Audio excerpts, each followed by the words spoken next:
Hey les bambins, j'espère que vous allez bien, en tout cas moi ça va nickel. On se retrouve aujourd'hui pour une nouvelle vidéo sur la Serie A, la 22e journée, avec 10 matchs analysés ensemble qui sont les suivants. L'AC Milan contre le Torino, Empoli contre la Spezia, Lecce contre la AS Rome, la Lazio de Rome contre l'Atalanta de Bergame, un très beau choc en perspective.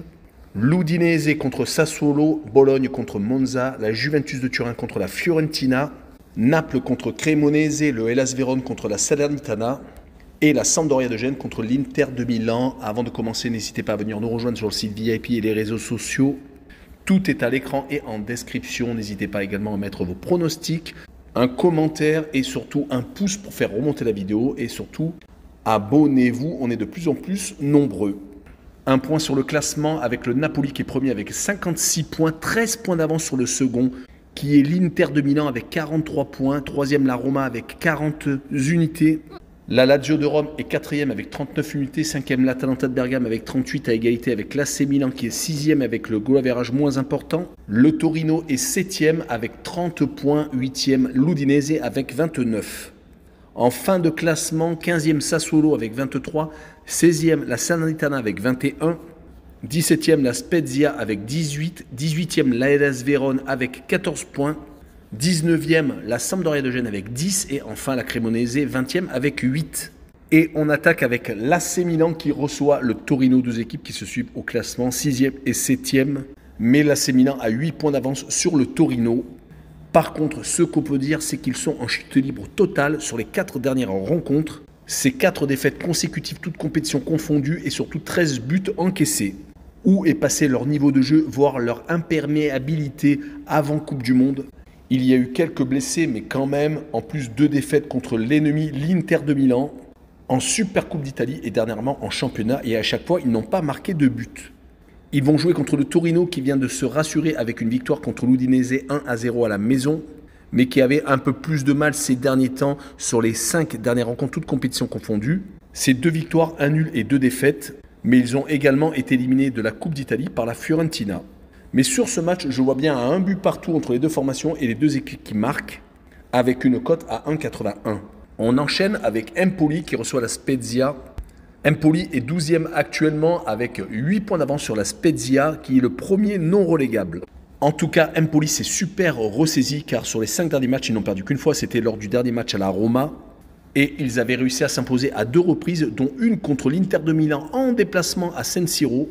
Et surtout, cette victoire contre la Sampdoria de Gênes, contre une équipe en difficulté, leur ont permis de passer du bon côté. Ils ont également accroché le Torino et la Lazio à chaque fois sur le score de 2 buts partout.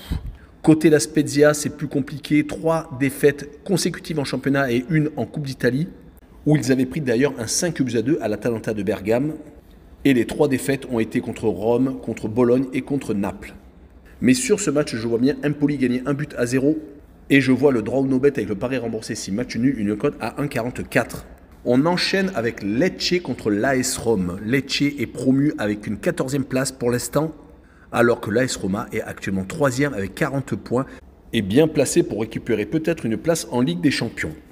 On attaque par Lecce qui vient de s'imposer à la Cremonese 2-0, mais qui avait enchaîné 4 matchs sans victoire, dont 2 défaites contre le Hellas Vérone et la Salernitana. Ce n'était pas obligatoirement une bonne opération car ces deux équipes luttent avec eux pour ne pas redescendre en série B. Ils vont jouer contre l'AS Roma qui vient de gagner contre Empoli, qui a été éliminé malheureusement de la Coupe d'Italie par la Cremonese qui avait éliminé Naples également un peu plus tôt.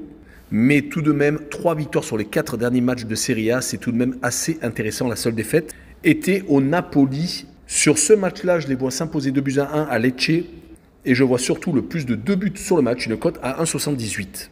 On passe au plus gros match de cette journée, la Lazio de Rome contre l'Atalanta de Bergame, le 4e qui reçoit le 5e. Les deux équipes ne sont séparées que par 1 point et la Lazio de Rome est actuellement sur 3 matchs sans victoire. Toutes compétitions confondues, ils ont été éliminés par la Juve de la Coupe d'Italie. Ils viennent de faire 2 matchs nuls consécutifs contre la Fiorentina et le Hellas Vérone. Dommage car ils étaient sur une bonne dynamique ayant battu Bologne et l'AC Milan sans prendre de but en Coupe d'Italie et en Serie A. Alors attention car l'Atalanta de Bergame va se présenter.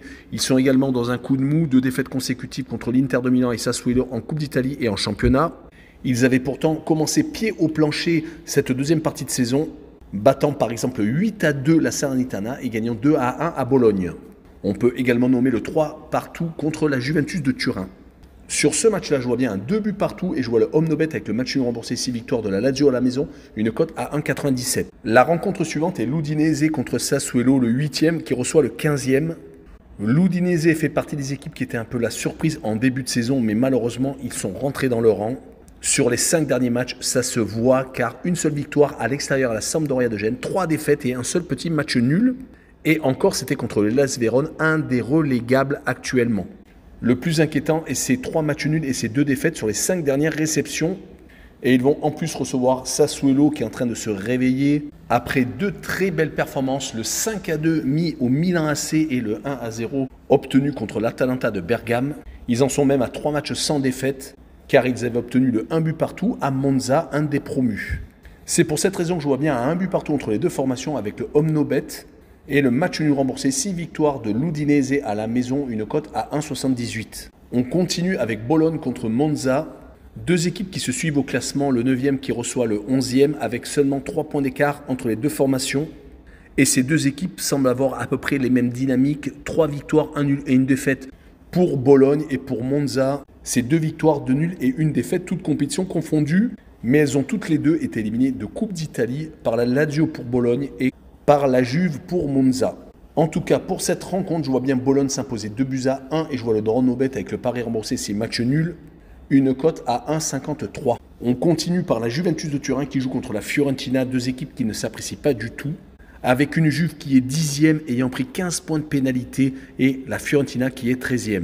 La Juve est en train d'encaisser le coup car elle vient de gagner 2 fois consécutivement contre la Lazio en Coupe d'Italie et contre la Salernitana en championnat.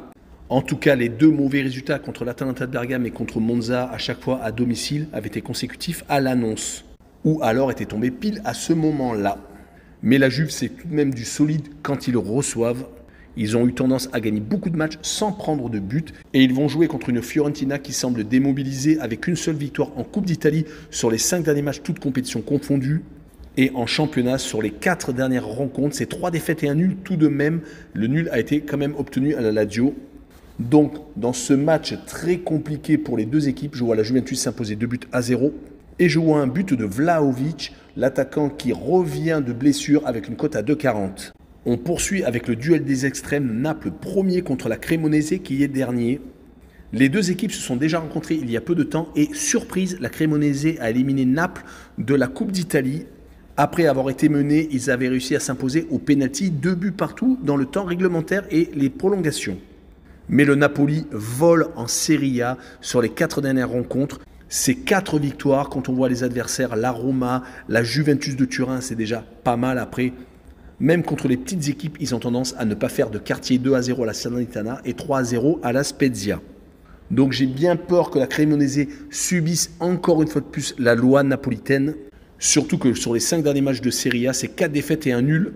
Je vois donc un 3-0 pour Naples avec les 2 équipes qui ne marquent pas, une cote à 1,70. Et on passe à l'avant-dernier match, le Hellas Vérone contre la Salernitana, 2 équipes très mal en points.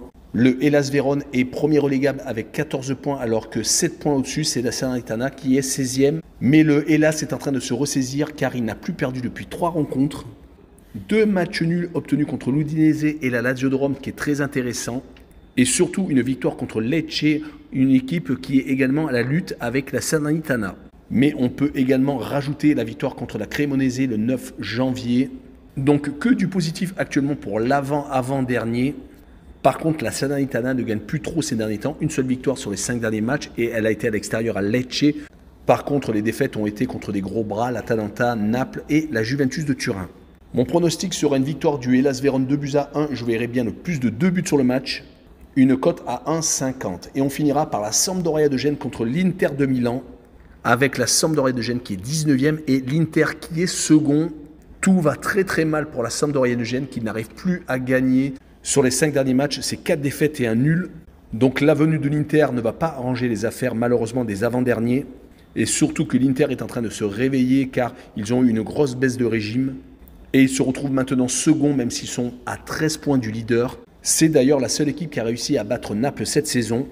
En championnat, bien évidemment, ils avaient malheureusement juste derrière été battus par Empoli. C'était vraiment une grosse déception. Maintenant, ils vont plus se focaliser sur la place en Ligue des Champions. Mais on notera qu'ils ont tout de même déjà gagné un titre, comme la Supercoupe d'Italie. Ils avaient gagné 3-0 contre l'AC Milan. Et ils viennent de rebattre leur ennemi juré, l'AC Milan, donc en Serie A, 1-0. Sur ce match-là, je les vois bien s'imposer 2-0 à l'extérieur et je vois l'Inter marquer le plus de 1,5 buts sur le match, une cote à 1,60. Voilà, on en a fini. N'hésitez pas à venir nous rejoindre et surtout abonnez-vous. Ciao les bambins!